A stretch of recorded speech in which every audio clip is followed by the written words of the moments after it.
ఈశ్వరచంద్ర విద్యాసాగర్ ఒక గొప్ప పండితుడు, విద్యావేత్త, రచయిత, దానధర్మ పరాయణుడు. బ్రిటిష్ ప్రభుత్వం ఆయన పాండిత్యాన్ని గుర్తించి విద్యాసాగర్ అనే బిరుదును ఇచ్చింది. ఆయనను చూడడానికి ఒకసారి శ్రీరామకృష్ణులు స్వయంగా వారి ఇంటికి వెళ్ళి అనేక విషయాలను గురించి ప్రసంగించారు. తర్వాత విద్యాసాగర్ యొక్క ఆధ్యాత్మిక స్థితిని అంచనా వేసి ఆయనకు ప్రబోధించడానికి తన ప్రసంగం చివరలో ఈ కథను చెప్పారు. ఒక కథ చెబుతా విను.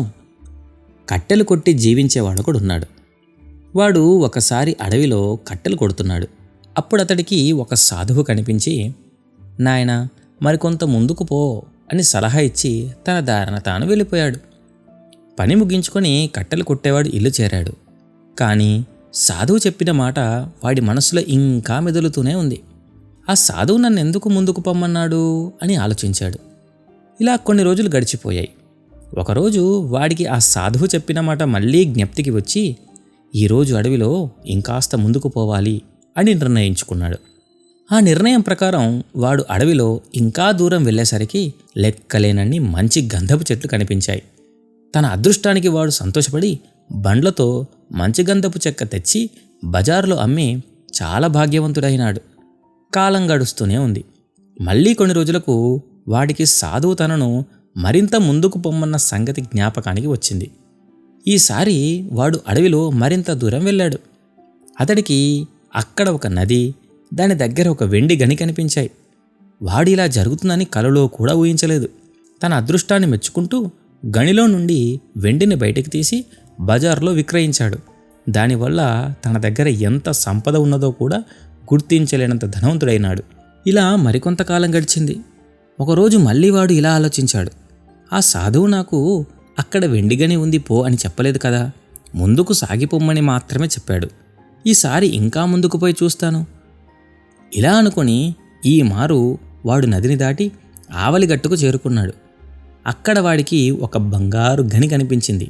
అరే చూశావా, ఇందుకోసమే ఆయన నన్ను ముందుకు పొమ్మని సలహా ఇచ్చాడు అని తన హర్షాన్ని వెలిబుచ్చాడు. మళ్ళీ కొంతకాలం గడిచిపోయింది. వాడు ఇంకా అడవిలో వెళ్ళాడు. అక్కడ వాడు రత్నాలు, వజ్రాలు, వైఢూర్యాలు రాసులు పోసి ఉండటాన్ని గమనించాడు. అవి కూడా తీసుకుని కుబేరుడంత వాడైపోయాడు. కాబట్టి మహాశయ, మీరు ఏ పని చేసినా ముందుకు సాగిపోతే మీరు సాధించిన వాటి కంటే ఇంకా విలువైనవి లభిస్తాయి. మీ హృదయంలో బంగారం దాగి ఉంది, కానీ అది మీకు తెలియదు. అది ఒక్క సన్నని మట్టి పొరతో కప్పబడి ఉంది. ఒకసారి విషయం తెలుసుకుంటే మీరు ప్రస్తుతం చేస్తున్న కార్యక్రమాలన్నీ నిస్సారంగా తోస్తాయి. మనోవాక్కాయ కర్మల ద్వారా హృదయంలో భగవద్భక్తి వృద్ధి చెందుతుంది. తరువాత భగవత్ అనుగ్రహం కలిగి దానివల్ల క్రమంగా భగవత్ సాక్షాత్కారం లభిస్తుంది. భగవంతుణ్ణి మీరు చూడవచ్చు. నేను మీతో మాట్లాడుతున్నంత స్పష్టంగా మీరు భగవంతునితో మాట్లాడవచ్చు కూడా. అవును, మాట్లాడవచ్చు అని విద్యాసాగర్కు గురుదేవులు సలహా ఇచ్చారు. ఈ కథపైన మీ అభిప్రాయాలని కామెంట్ల రూపంలో పంచుకోండి. ఇలాంటి మరిన్ని ఆధ్యాత్మిక విశేషాలు, కథల కోసం మన ఛానల్ని సబ్స్క్రైబ్ చేసుకోవడం మర్చిపోకండి. మరొక అద్భుతమైన కథతో తిరిగి మీ ముందుకు వస్తాను. అంతవరకు సెలవు. నమస్కారం.